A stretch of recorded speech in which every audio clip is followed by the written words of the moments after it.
श्रोते हो नमस्कार. आपण रोजच्या बोलण्यात असंख्य शब्द वापरतो, पण कधी आपण विचार केला आहे का की हे शब्द नेमके कुठून आले, त्यांच्या मागे कोणती कथा दडलेली आहे?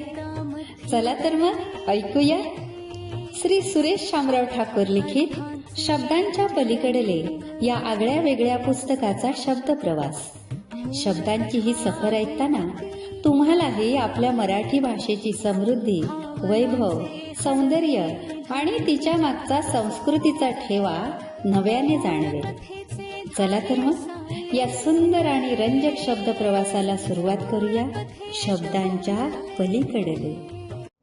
अनवाणी. अनवाणी या शब्दाने मला बालपणापासून छळले होते.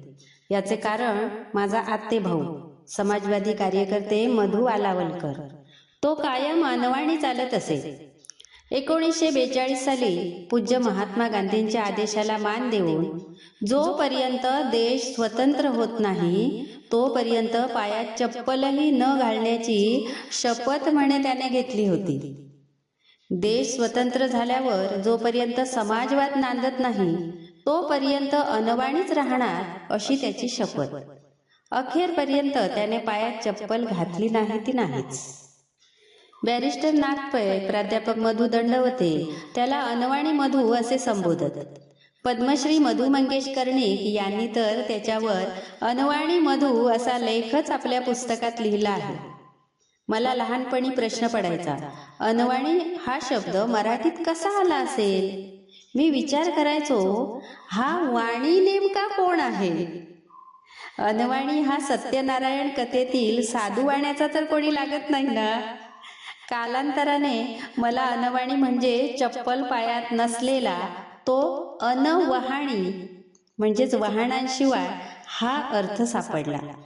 वाहनांशिवाय याचे बोलीभाषेत रूप झाले अनवाणी आणि ते अभिजात मराठी भाषेतही अनवाणीच येऊन विराजमान झाले. मी चालत होतो एकटाच अनवाणी, डोळ्यात माझिया म्हणून आले पाणी. संपलेच रडणे जेव्हा दिसला, माणूस एकटा पायच नव्हते त्याला. माणूस एकटा पायच नव्हते त्याला. अच्युत बर्वे यांचे हे काव्य आपण वाचतो तेव्हा डोळ्यात नकळत पाणी उभे राहते आणि डोळे ओले चिंब होतात. अनवाणी शब्दाचे अनेक आयाम समोर येऊन मन कातर कातर होत जाते.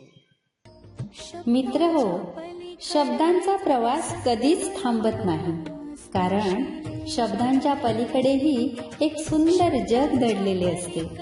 पुन्हा भेटू अशाच एका नवीन शब्द प्रवासासह.